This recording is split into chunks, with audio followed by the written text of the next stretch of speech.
Hey, welcome back to another video at saklesmiles. If you are new to this channel, hit that subscribe button, and if you're a returning subscriber, welcome back. So in today's video, I'm going to show you guys how to save money on rent, because not everybody has a mortgage, not everybody owns a house. Some people are still renting, which is cool too. So I'm going to show you guys how to save money while renting. Stay tuned. My name is Sakli. Welcome to my channel, saklesmiles. Subscribe for money making and saving tips and tricks, budgeting, finance, and affordable do-it-yourself projects. In part with being a social worker, I use my channel as a platform to help promote Black businesses. With my knowledge, experience, and awareness, I strive to keep a smile on your face. Alright, I have 5 tips for you guys today on how to save money while renting. Tip number 1, this is the one that's most obvious, but tip number 1 is get a roommate. A roommate will help you save a whole bunch of money. Up to 50% of your rent can be saved from just getting a roommate, just living with somebody. I know some of us are introverts, we like to live on our own, we like to do our own thing, we have our habits and things like that. I get it, but when trying to save money, just get a roommate. It could just be temporary, it doesn't have to be permanent. Your roommate doesn't have to live with you for 5-10 years. Your roommate could just be living with you just for the year, just so that way you could put away some money and just save. You know, especially if you have an extra room, or if you have a living room that can be turned easily into a bedroom or extra dining room or something, make that in a laundry room too. Make that into another bedroom and get yourself a roommate and save yourself 50% on your rent. This can help you save, it can help you put away money, so that way the next year you don't have to have a roommate and you can live on your own. It can help you save so that way you can get a house. Get a roommate. Share that living space with somebody. There is space for everybody. I don't care how big or how small your apartment is, there is space for a roommate. Step number 2, negotiate when it is time to renew your lease.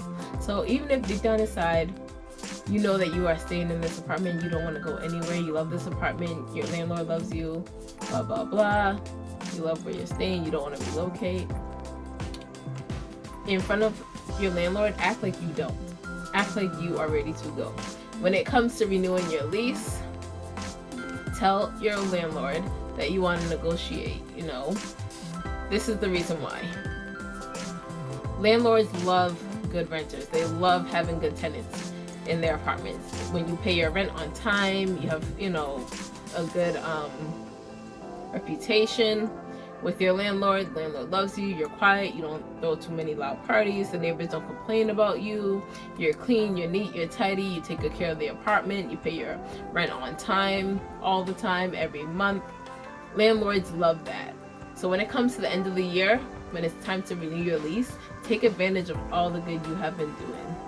Tell your landlord that you want to negotiate your rent, you know, even if it's just $100 shorter than what you've been paying. It makes a whole bunch of difference in your wallet. Tell them, you know, I will stay, but the rent has to be $100 shorter. That's the only way I'm gonna stay. The landlords will negotiate with you. They will. If you are a good tenant, they will be willing to negotiate. Trust me. They will negotiate. In their head, they're like, all right, you know what? At least I get my guaranteed money every week, which helps towards my mortgage. All right, I guess I could take $100 off the rent, so that way I can keep this great tenant. But this only works if you are a good tenant. If you are a bad tenant that you don't pay your rent, you're not reliable, you keep the house a mess, you're not, you know, you throw parties, the neighbors complain about you, things like that. No, the landlord's gonna be ready to get rid of you. This will not work, sorry.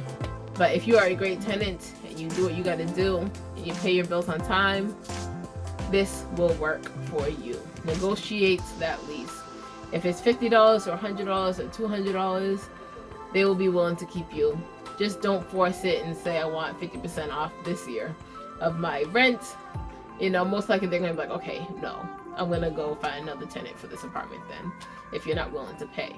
But if you just say, oh, can I just have $100 off? You know, times are hard, things are expensive, blah, blah. They will be willing to negotiate with you if you are a great tenant. Step number 3, rent out your parking space. If you do not have a car, or if you know you have extra parking space that no one uses, rent it out.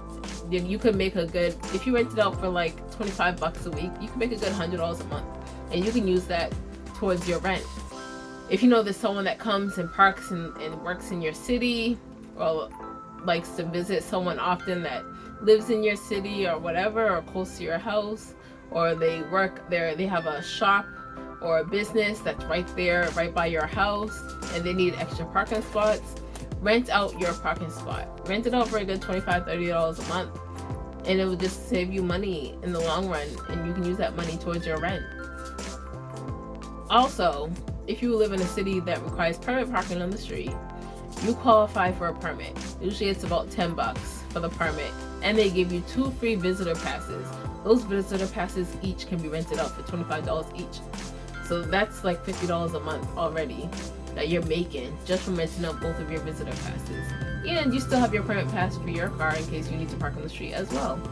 So definitely take advantage of those benefits. Get that parking permit, rent out that driveway parking if you don't need it, rent out your parking spots. Step number 4, look for apartments in the winter time. Do not look in the months of September, October, August, September, October. Do not look in the months of June, April, May, June. This is the reason for this is because a lot of people are looking for apartments in August, September, because especially if you live near a college, students are coming in around that time. So a lot of students are looking for apartments. A lot of people want to be settled in August, September. A lot of people want to be settled before their kids go to school. So they're looking for houses, they're looking for apartments in better neighborhoods with good school systems. They're looking around those months of like August, September. They want to be settled before the school year starts, which is September. So do not look for apartments during this time. Apartments are going to be expensive.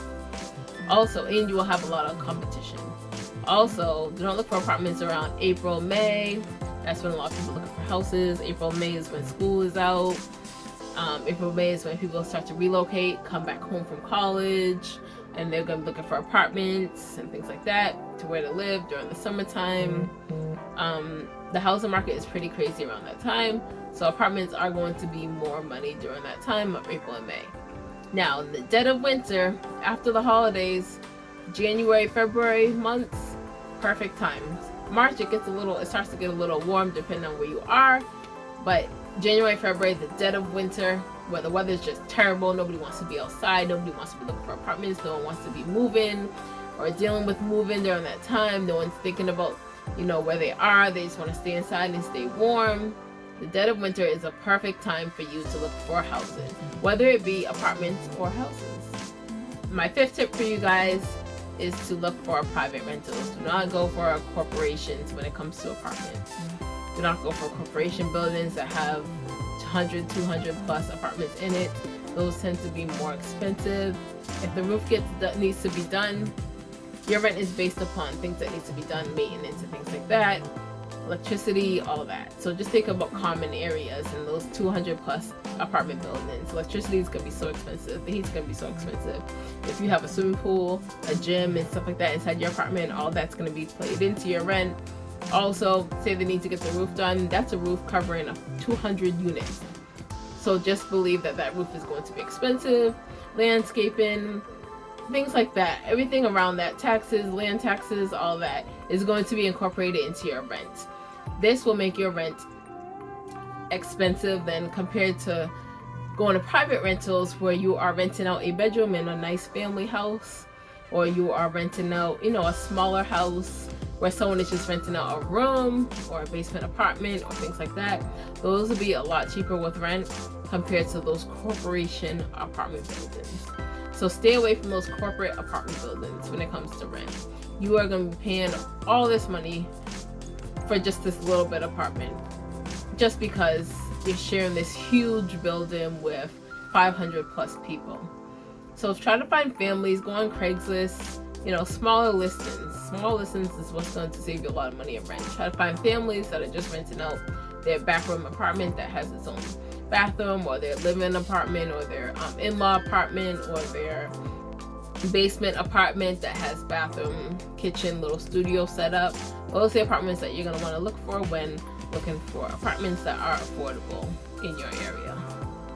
Alright, I hope you guys enjoyed this video. I hope you save a lot of money on apartment searching and all that. Just take into consideration these tips. It's going to save you a lot of money in the long run. And stay tuned for my next video at Sakle Smiles. Bye.